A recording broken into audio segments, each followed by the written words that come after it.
Hello students, good morning. कक्षा 12 के समस्त छात्र छात्राओं का एक बार फिर स्वागत करता हूं। प्रिय विद्यार्थियों, कल हम लोग जैनेन्द्र कुमार का निबंध पढ़ रहे थे, बाजार दर्शन। बाजार दर्शन पाठ से हमने जो खास बात जानी वो ये कि बाजार किस लिए है, बाजार की सार्थकता किस में है। और हमने बहुत अच्छी तरह समझा कि बाजार का एक मुख्य उद्देश्य है आवश्यकता के समय काम आना, यानी बाजार हमारी आवश्यकता की पूर्ति का एक साधन है। लेकिन लोग अपनी परचेजिंग पावर के कारण बाजारवाद को बढ़ावा देते हैं। जिन चीज़ों की महती आवश्यकता है हमें उन्हें ही खरीदना चाहिए।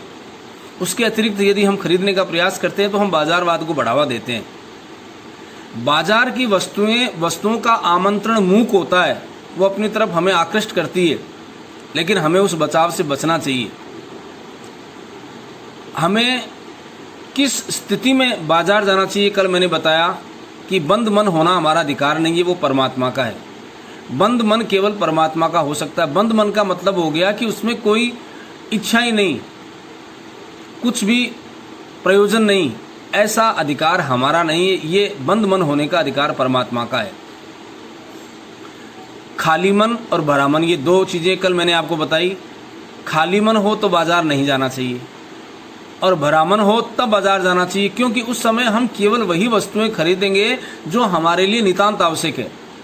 यहाँ तक कि मैंने आपको बात कल बताई थी। आज मैं अगला उदाहरण आपको दूंगा। इसमें एक भगत जी का बहुत शानदार उदाहरण दिया है। आप अपनी पाठ्य पुस्तक में पृष्ठ संख्या 45 पे देखें, ऊपर से लिखा है। मैं एक बार पढ़ के सुना देता हूँ, एक बार वर्बली आपको बता देता हूँ, फिर इसमें आपको दिखाऊंगा कि एक भगत जी, इनके पड़ोस में, लेखक मानते हैं कि उनके पड़ोस में रहते हैं। उनका काम है चूर्ण बेचने का, चूर्ण बेचते हैं। किसी भी दिन उनका नियम है, कितने वर्ष हो गए चूर्ण बेचते, लेकिन उनका नियम है कि 6 आने से ज़्यादा पैसे वो चूर्ण से कमाते नहीं। संतोषी वृत्ति के हैं और चूर्ण तो उनका सरनाम हो गया एक तरफ से। चूर्ण वाले भगत जी, सब उनको चूर्ण वाले भगत जी के नाम से जानते हैं। इतने वो लोकप्रिय हो गए लोगों के बीच में कि व्यवसाय उनका चल पड़ा। ये कोई धंधा लेकर नहीं निकले थे, लेकिन जितना पैसे उनको चाहिए थे वो तुरंत उनका चूर्ण बिक जाता।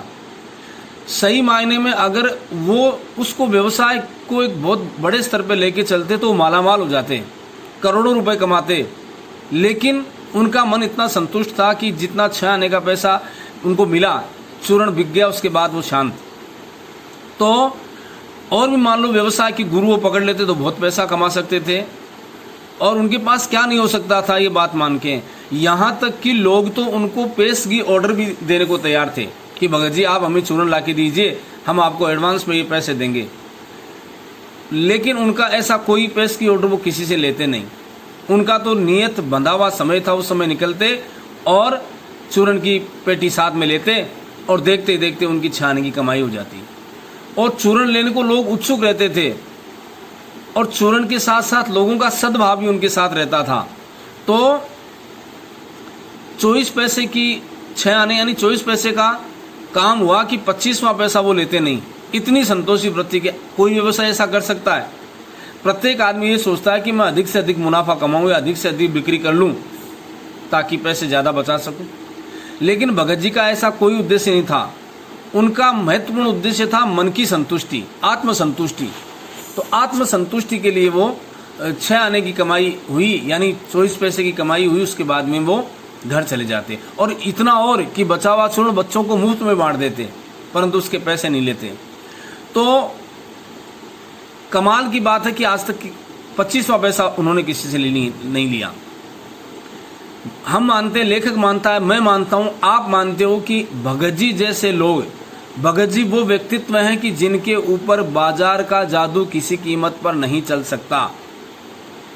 भगत जी जब बाजार में जाते हैं तो बाजार फैला का फैला रह जाता है। वस्तुएं मुंह बाय खड़ी रहती है, उनकी तरफ वो आकृष्ट नहीं होते, क्योंकि उनकी मान्यता है। ये आप मत समझिए कि लेखक कुछ इससे बात अलग अंदाज में करना चाहता है, वो कुछ और शिक्षा देना चाहता है। वो इतना ही कहना चाहता कि भगत जी तो पूरी तरह कर्मनिष्ठ थे, वो तो मन को संयमित रखने का जानते थे, लेकिन उसका कुछ अंश तो हम भी सीखें। तो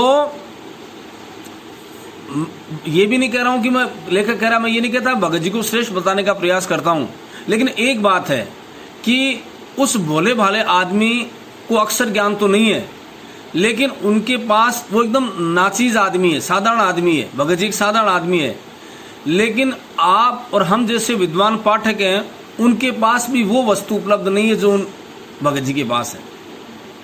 आत्म संयम की इतनी जबरदस्त शक्ति ये किसी विद्वान, किसी बहुत पढ़े लिखे आदमी के पास में नहीं हो सकती जो उनके पास है।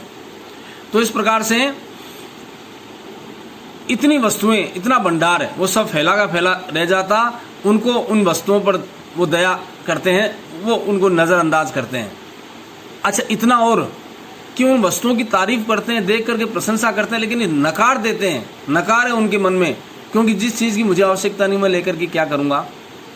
तो इस प्रकार से भगत जी जैसा, उनके आगे पैसे की व्यंग्य शक्ति क्या काम करेगी, पैसा क्या काम करेगा उनके आगे। तो अब आप चैप्टर में भी ध्यान दें, मैं आपको इससे बताने का प्रयास कर रहा हूँ। प्रिय विद्यार्थियों, अब आप इन पंक्तियों को ध्यान से देखें, आपको एक एक पंक्ति में समझाने का प्रयास कर रहा हूँ। यहाँ से लिखा है, पड़ोस में एक महानुभाव रहते हैं जिनको लोग भगत जी कहते हैं, चूर्ण बेचते हैं। यह काम करते उन्हें कितने बरस हो गए, लेकिन किसी एक भी दिन चूर्ण से उन्होंने 6 आने से ज़्यादा पैसे नहीं कमाए। यानी उनको संयम देखिए आप, 6 आने की पैसे की कमाई हुई और उसके बाद वो अपना काम बंद करते, तो उससे ज़्यादा पैसे उन्होंने नहीं कमाए। चूर्ण उनका आसपास सरनाम है और खुद खूब लोकप्रिय हैं। कहीं व्यवसाय का गुरु पकड़ लेते और उस पर चलते तो आज खुशहाल क्या मालामाल होते। अगर वो वास्तव में इसका गुरु पकड़ लेते और ये धंधा करने लग जाते चूर्ण का, तो बहुत पैसे कमा सकते थे। क्या कुछ उनके पास नहीं होता। इधर वर्षों से मैं देख रहा हूं कि उनका चूर्ण हाथों हाथ बिक जाता है, पर वह न उसे थोक देते हैं न व्यापारियों को बेचते हैं, और पैसे की ऑर्डर कभी लेते नहीं। ये उनकी खास बात है कि किसी से एडवांस पैसा वो लेते नहीं। बंदे वक्त पर अपनी चूर्ण की पेटी लेकर घर से बाहर नहीं हुए कि देखते देखते 6 आने की कमाई उनकी हो जाती। ये उनकी खास बात थी, क्योंकि उनका चूर्ण जो था वास्तव में बहुत अच्छी क्वालिटी का अच्छा चूर्ण हुआ करता था, तो वो आराम से चूर्ण को बेच लेते और 6 आने की कमाई कर लेते। लोग उनको चूर्ण लेने को उत्सुक जो रहते थे, चूर्ण से भी अधिक शायद वे भगत जी के प्रति अपनी सद्भावना का दे देने को उत्सुक रहते थे, क्योंकि वास्तव में बहुत अच्छे व्यक्तित्व के धनी थे, तो लोग सद्भावना उनके प्रति रखते थे। पर 6 आने पूरे हुए नहीं, भगत जी चूर्ण बालकों को मुफ्त बांट देते। इतने ज्यादा निर्लोभी व्यक्ति थे कि उनको अगले पैसे की कोई इच्छा नहीं थी। जैसे ही 6 आने की कमाई हुई और वो अपना चूर्ण बच्चों को मुफ्त बांट देते। कभी ऐसा नहीं हुआ कि कोई उन्हें 25वां पैसा भी दे सके। 24 पैसे की कमाई होते छोड़ देते। कभी चूर्ण में लापरवाही नहीं हुई और कभी रोग होते मैंने कभी नहीं देखा, लेकिन उनके चूर्ण से कोई रोग हो ऐसा कभी ना देखा है ना कभी सुना है। और तो नहीं, लेकिन इतना मुझे निश्चित मालूम है कि इन चूर्ण वाले भगत जी पर बाजार का जादू नहीं चल सकता। इतने संयमी व्यक्ति, उनके ऊपर कभी बाजार का जादू नहीं चल सकता। ये संयम बहुत बड़ी चीज है। कहीं आप भूल न कर बैठिएगा, इन पंक्तियों को लिखने वाला मैं चूर्ण नहीं बेचता हूं, यानी मैं अपनी तारीफ या अपनी प्रशंसा नहीं करता हूं। जी नहीं, ऐसी हल्की बात भी न सोचिएगा। नहीं, ये समझिएगा कि लेख में किसी भी मान्य पाठक से उस चूर्ण वाले को श्रेष्ठ बताने की हिम्मत कर सकता हूं। मैं नहीं कहता आप बहुत अच्छे हो सकते हैं, और मैं ये लेखक कहता कि मैं ये नहीं कहता कि आप उनसे श्रेष्ठ नहीं हो सकते, लेकिन फिर भी जो शक्ति, जो आत्मबल उनके पास है वो वास्तव में बहुत श्रेष्ठ है। क्या जाने उस भोले आदमी को अक्षर ज्ञान तक भी है या नहीं, और बड़ी बातें तो उसे मालूम क्या होंगी, और हम आप न जाने कितनी बड़ी बड़ी बातें जानते हैं। इससे यह तो हो सकता है कि वह चूर्ण वाला भगत हम लोगों के सामने एकदम नाचीज हो। चलिए हम ज्ञान की बात करें, हम श्रेष्ठता की बात करें तो हम श्रेष्ठ होंगे, और वो नाचीज होगा, वो हमारे बीच में बहुत अदना होगा। लेकिन आप पाठकों की विद्वान श्रेणी का सदस्य होकर मैं भी ये स्वीकार नहीं करता चाहता हूं कि उस अपदार्थ प्राणी को वह प्राप्त है जो हम में से बहुत शायद कम को प्राप्त है। अब ये बहुत इंपॉर्टेंट लाइन है। आखिर ये बताइए कि उसके पास ऐसी क्या वस्तु, उसको क्या प्राप्त है जिससे हम वंचित है। अब आगे देखिए, इसमें आएगा कि शायद ये में प्राप्त है, उस पर बाजार का जादू वार नहीं कर सकता। माल बिछा रहता है और उनका मन अडिग रहता है। मन को नियंत्रण करने की जो शक्ति उनके पास है वो लाजवाब है, उससे हम वंचित हैं। पैसा उनके आगे होकर भीख मांगता रहता है कि मुझे ले लो, लेकिन उनके मन में पैसे पर दया नहीं समाती। ऐसा कौन व्यक्ति है जो हाथ आए हुए पैसे को छोड़ दे? लेकिन भगत जी ऐसे पैसे को धत्ता मारते हैं, ठोकर मारते हैं। उनकी जितनी आवश्यकता उतना हो गया, उसके बाद उनको कुछ नहीं चाहिए। वह निर्मम व्यक्ति पैसे को अपने आहत गर्व में बिलकता ही छोड़ देते हैं। ऐसा व्यक्ति है वो कि पैसा उनकी तरफ ताकता रहता है कि आप मुझे ले लो, लेकिन पैसे की उस व्यंग्य शक्ति को वो ठोकर मारते हैं। ऐसे महान व्यक्ति वास्तव में कम मिलते हैं। ऐसे आदमी के आगे क्या पैसे की व्यंग्य शक्ति कुछ भी चलती होगी? प्रश्न है, बिल्कुल नहीं चलती। पैसे की व्यंग्य शक्ति ऐसे व्यक्ति के सामने निराधार है, बेकार है। पैसा उसके लिए कोई महत्व नहीं रखता। हाँ, इतना आवश्यक है कि उसकी जितनी आवश्यकता है उनकी पूर्ति के लिए उसको जितना चाहिए वो मिलने के बाद उसे कुछ आवश्यकता नहीं रहती। जबकि आम आदमी उस पैसे की शक्ति से झुकता है, टूटता है। क्या वह शक्ति कुंठित रहकर सलज होकर नहीं रह जाती होगी? बिल्कुल रह जाती। वो पैसे की व्यंग्य शक्ति ऐसे महान व्यक्ति के सामने लज्जा से अपना सर झुका लेती है और कुंठित हो जाती है। पैसे की व्यंग्य शक्ति की सुनिए, वह दारुण है। अब देखो, ये उदाहरण जो आपको दिया गया है वो बहुत अच्छा है कि मैं पैदल चल रहा हूं। देखिए, पैदल चलता आदमी, सामने से कोई गाड़ी आई, उस गाड़ी ने जो छींटे उड़ाए या हवा का झोंका लगा और जो मिट्टी उड़ी, उसके उड़ने से मन में एक ख्याल आया। ये नहीं कि उस पर गुस्सा आया, ये ख्याल आया कि हे भगवान, क्या मुझे भी ऐसे बाप के घर में जन्म देना था जिसके घर में गाड़ी तक नहीं है। यानी पैसे की उस ताकत ने हमें कितना कृतज्ञ कर दिया। जिस पिता ने पाल पोस के बड़ा किया, उसके प्रति ऐसे दुर्भावना के भाव भी हमारे मन में ये पैसे की शक्ति पैदा कर सकती है। मैं पैदल चल रहा हूं कि पास ही धूल उड़ाती हुई गई मोटर, एक मोटर निकल गई। अरे वह क्या निकली, मेरे कलेजे को कौंधती एक कठिन व्यंग्य की लीक आर पार हो गई। मेरे कलेजे में एक लीक, एक टीस, एक पीड़ा, जैसे किसी ने आंखों में उंगली देकर दिखा दिया हो कि देखो उसका नाम है मोटर और तुम उससे वंचित हो। दुर्भाग्य की बात देखिए कि मतलब ये पीड़ा मन में उठी कि इसे कहते हैं मोटर और तुम उससे वंचित हो। यह मुझे अपनी ऐसी विडंबना मालूम होती है कि बस पूछिए मत।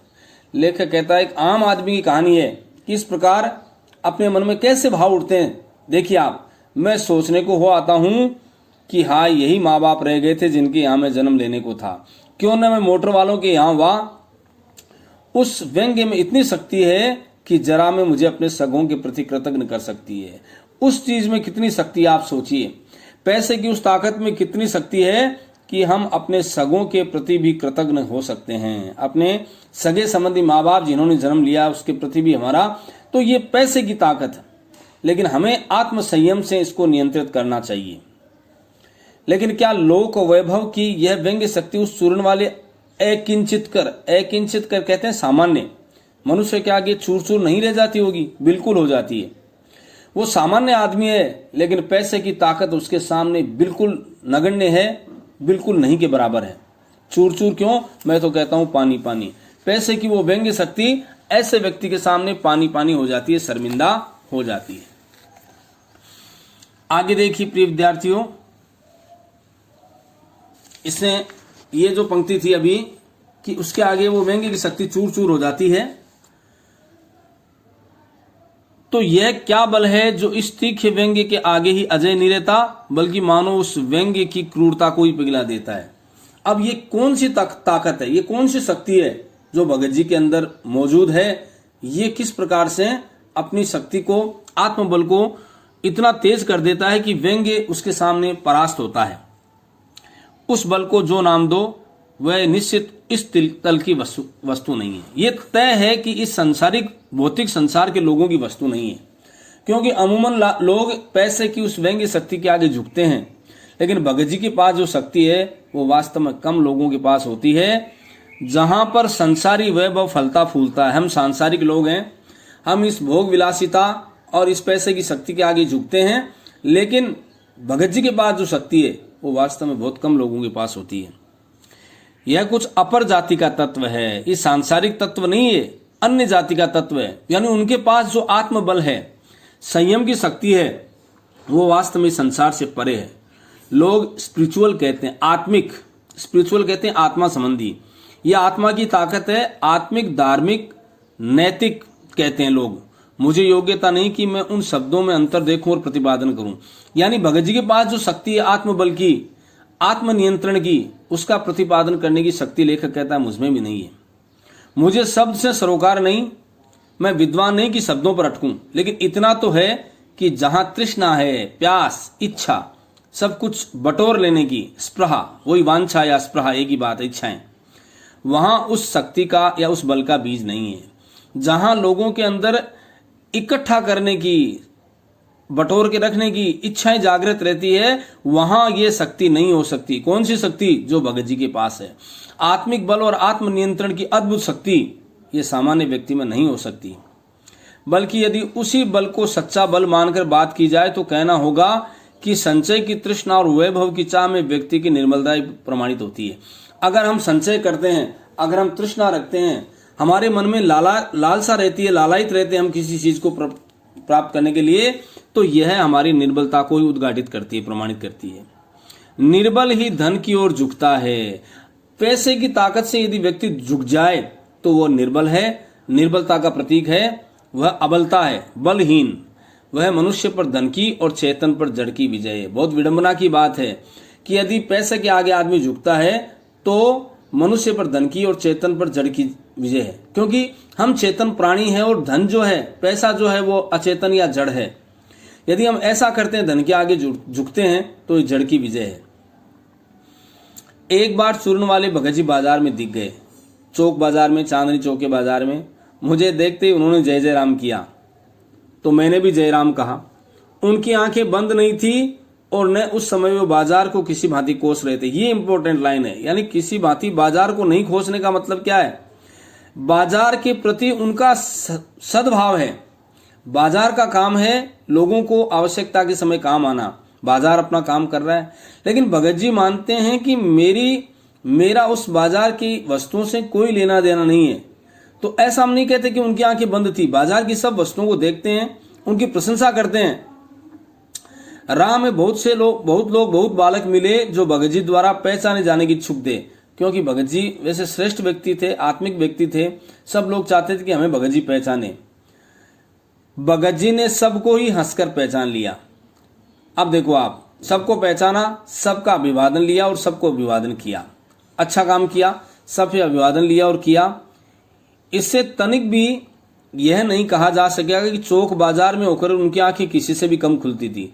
यानी चांदनी चौक में इतनी वस्तुएं भरी पड़ी है, चौक बाजार में रह करके उनकी आंखें खुली नहीं थी, ऐसा हम नहीं कह सकते। यानी हर वस्तु को देखते थे, इतने लोगों को राम राम करते थे, प्रणाम करते थे, नमस्कार करते थे।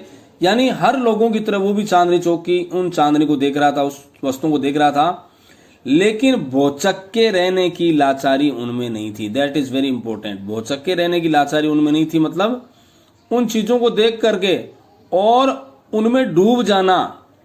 जैसे हम प्रायकर जो वस्तुएं देखते हैं और उनके अंदर पूरी तरह अकंठ डूब जाते हैं, ये चीज हमें प्राप्त क्यों नहीं हुई, इस बात की लाचारी हमें मन को टीस देती है, पीड़ा देती है। लेकिन भगत जी के अंदर उन वस्तुओं को देख करके लाचारी और बेजारी का भाव नहीं आता था। व्यवहार में पसोपेश उन्हें नहीं था। ऐसा नहीं कि चीज को देख करके असमंजस में पड़ गए और दुखी हो गए कि हे भगवान, ये चीज मेरे लिए क्यों नहीं है, और खोए खोए से खड़े वहीं रह जाते। ऐसा भी नहीं है कि उन वस्तुओं को देख करके उनमें खो जाते। भांति भांति से बढ़िया माल से चौक भरा पड़ा है, उन सब के प्रति अप्रीति इस भगत के मन में नहीं है। सब चीजों के प्रति प्रेम का भाव है, अप्रीति का कोई भाव नहीं है। जैसे उस समूचे माल के प्रति भी उनके मन में आशीर्वाद हो सकता है। ये बहुत बड़ी उपलब्धि है उनकी। उनके जीवन की श्रेष्ठता का आधार यही है कि इतनी चीजें हैं, सब चीजों को देखते हैं, उनकी तारीफ करते हैं, उन सब चीजों के प्रति स्नेह का भाव रखते हैं, आशीर्वाद देते हैं। अमूमन प्राणी क्या करता है, व्यक्ति क्या करता है, इतनी वस्तुओं को देख करके मन में दुखी होता है और उनके प्रति, उन वस्तुओं के प्रति खिन्नता जागती है कि हे भगवान, ये वस्तुएं मुझे क्यों नहीं प्राप्त है। विद्रोह नहीं, प्रसन्नता ही भीतर है। किसी प्रकार का विद्रोह नहीं है। उन चीजों को देख करके उनके मन में बुरी भावना नहीं जागती, वो तारीफ करते हैं, क्योंकि कोई रिक्त भीतर नहीं है, रिक्तता नहीं है, खालीपन नहीं है, मन भरा हुआ है। उन चीजों के प्रति आकर्षण किसका होगा? जिनके मन में रिक्तता होगी, खालीपन होगा। लेकिन वो इन चीजों की तारीफ करते हैं, प्रशंसा करते हैं, क्योंकि इन सब चीजों को देख करके उनका मन प्रसन्न होता है, तारीफ करते हैं और ये भी मानते हैं कि दूसरों के लिए अच्छी होगी, लेकिन स्वयं के लिए कोई उचित नहीं है वो, इसलिए उनके मन में कोई रिक्तता नहीं है, इसलिए वो तारीफ करते हैं। देखता हूं कि खुली आंख, तुष्ट और मग्न वह चौक बाजार में से चले जाते हैं। इतने प्रसन्नचित्त भाव से चांदनी चौक के बाजार में से इतनी वस्तुओं को देख के बाद भी चले जाते हैं। यानी एक आम आदमी उस मोह जाल में फंस ही जाता है और अपने मन को दुखी करता है कि इन वस्तुओं से मैं वंचित हूं। लेकिन भगत जी का बड़प्पन देखिए, उनकी आत्मशक्ति की पराकाष्ठा देखिए। इन सब वस्तुओं को देखने के बाद भी उनकी तारीफ करते हैं और कभी बेजारी और लाचारी महसूस नहीं करते। राह में बड़े बड़े फैंसी स्टोर पड़ते हैं और पड़े रह जाते हैं, अच्छी अच्छी दुकानें, फैंसी आइटम मिलते हैं वहां, लेकिन क्या फायदा। भगत जी का मन तो अपने नियंत्रण में है, उन चीजों को देख करके उनका मन डामाडोल नहीं होता, पड़े रहते हैं, कहीं भगत नहीं रुकते। अब रुकते हैं तो एक छोटी सी पंचसारी की दुकान पे रुकते हैं। एक छोटी सी दुकान है पंचसारी की, क्यों? क्योंकि उनका चूर्ण का सामान वहीं मिलने वाला है, तो वहां रुकते हैं, वहां 2-4 अपने काम की चीज ली और चले आते हैं, बस। उसके बाद उनको कुछ नहीं चाहिए, 2-4 चीजें उनके काम की वो ले आते हैं। बाजार से हठपूर्वक विमुखता उनमें नहीं है। इंपॉर्टेंट लाइन, मानी जबरदस्ती मन को मार के बाजार से विमुख होना ये उनमें नहीं है। प्रसन्न चित्त भाव से बाजार की वस्तुओं को देखते हैं, उनकी प्रशंसा करते हैं, लेकिन मन को मार के हठपूर्वक मन को मनाना ये उनमें नहीं है। लेकिन अगर उन्हें जीरा और काला नमक चाहिए तो सारे चौक बाजार की सत्ता उनके लिए तभी तक है और तभी तक उपयोगी है जब तक वहां जीरा मिलता है। सही बात है, जो उद्देश्य हम लेके चले हैं, जिस कारण से हम चले हैं, वो वस्तु हमें जब तक नहीं मिले तब तक वो उपयोगी है बाजार, और उसके अतिरिक्त हमें कुछ नहीं चाहिए तो उस वस्तु का कोई मूल्य नहीं है, उस बाजार का कोई। हाँ, वो बाजार उपयोगी उन लोगों के लिए हो सकता है जिनको उससे संबंधित, अपने दैनिक दिनचर्या से संबंधित जिन वस्तुओं की आवश्यकता है, जो लेने जाता है वो उसे मिल जाए। तो जैसे भगत जी को क्या चाहिए? भगत जी को केवल इतना चाहिए कि उनको जीरा और नमक लेना है, वो यदि मिल जाए तब तक उसकी उपयोगिता है। तो जरूरत भर जीरा वहां से ले लिया कि फिर सारा चौक उनके लिए आसानी से नहीं के बराबर हो जाता है। अब वो चांदनी चौक की चमक, वो दमक सब बराबर है, उनके लिए कोई उपयोग की नहीं है। वे जानते हैं कि उन्हें जो चाहिए वह जीरा या नमक, बस।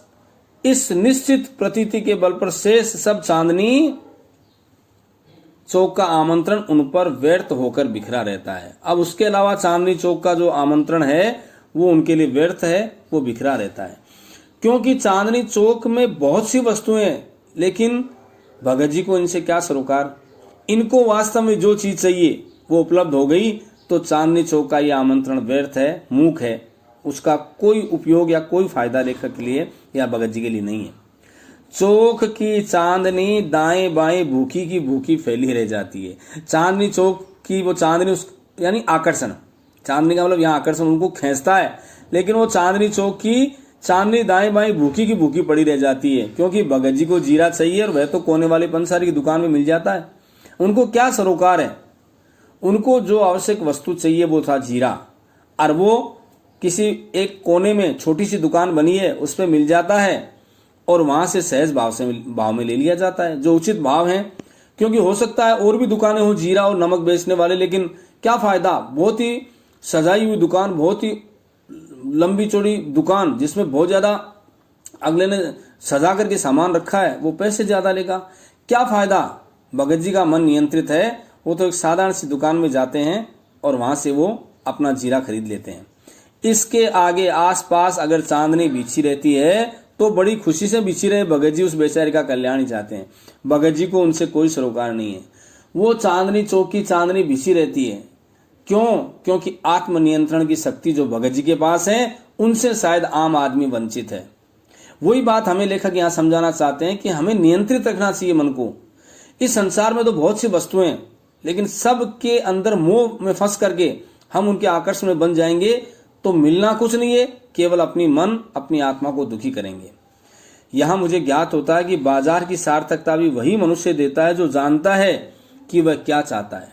सही सार्थकता, कम से कम हमें इतना नॉलेज होना चाहिए, इतना ज्ञान होना चाहिए कि हम बाजार में जा रहे हैं, हमें कौन सी चीज चाहिए, बहुत अच्छी तरह मन में बिठा करके दिमाग में डाल करके फिर बाजार जाएं कि हमें अमुक वस्तु की आवश्यकता है। और जो नहीं जानते कि वे क्या चाहते हैं, अपनी परचेजिंग पावर के गर्व में अपने पैसे से केवल एक विनाशक शक्ति, शैतानी शक्ति, व्यंग्य की शक्ति बाजार को देते हैं। आदमी को यही नहीं मालूम कि मैं बाजार क्यों जा रहा हूं, मुझे बाजार से क्या खरीदना है, तो ऐसा व्यक्ति क्या कर सकता है? वो केवल अपने व्यंग्य की शक्ति से इस बाजार को भी शैतानी शक्ति देता है। क्यों? कि परचेजिंग पावर में ना तो वो पैसे का मोल, वस्तु का मोल भाव करेगा, ना उसको पैसे की परवाह है, क्योंकि पैसा उसके पास पर्याप्त है। इसलिए दुकानदार और विक्रेता भी पर्याप्त मात्रा में लूटने का प्रयास करेगा। तो एक आदमी जो पैसे वाला वो लूट रहा है, लेकिन उसके चक्कर में एक आम आदमी और गरीब आदमी भी इस व्यंग्य शक्ति के आगे झुक जाता है, उसको भी लूटना पड़ता है अपनी। तो व्यंग्य, इसके बाद न तो वे बाजार से लाभ उठा सकते हैं, न उस बाजार को सच्चा लाभ दे सकते हैं। जो सच्चा सौदा नहीं करना चाहता, वो बाजार नहीं जानता, वो बाजार को सच्चा लाभ दे ही नहीं सकता। ये लोग बाजार का बाजारूपन बढ़ाते हैं। बाजारूपन यही होता है, क्योंकि जिनको वास्तव में पता ही नहीं कि मुझे क्यों जाना, क्या जाना, किस लिए खरीदना, क्या खरीदना, वो बाजार का बाजारूपन बढ़ाते हैं, जिससे बाजारवाद बढ़ता है, जिससे भावनाएं दूषित होती है, जिसका मतलब है कि कपट बढ़ाते हैं। बाजार में बाजारवाद का बढ़ाना, कपट को बढ़ाना, क्योंकि दुकानदार फिर लूटने की सोचता है और जो क्रेता होता है वो उससे बचने का प्रयास करता है। कपट की बढ़ती का अर्थ परस्पर सद्भाव की घटी। कपट बढ़ने का मतलब है आपस में सद्भावना का कम होना। इस सद्भाव के ह्रास पर आदमी आपस में भाई भाई और सुहृद और पड़ोसी फिर नहीं रह जाते और आपस में कोरे ग्राहक और बेचक का व्यवहार करते हैं। तो इस प्रकार से आदमी फिर कोरे ग्राहक और बेचक, एक सद्भावना का भाव वो समाप्त हो जाता है।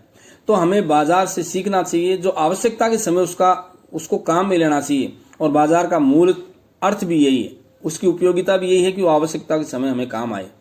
इसलिए हमें बाजार की उस शक्ति को पहचानना चाहिए और अपने आत्म नियंत्रण के साथ बाजार में जाना चाहिए और वहां से खरीदारी करनी चाहिए। तो इस प्रकार भगत जी के माध्यम से हमें बहुत अच्छी बात समझने को मिली। बाकी का भाग कल। एक बार पुनः आप सबका धन्यवाद। Thank you.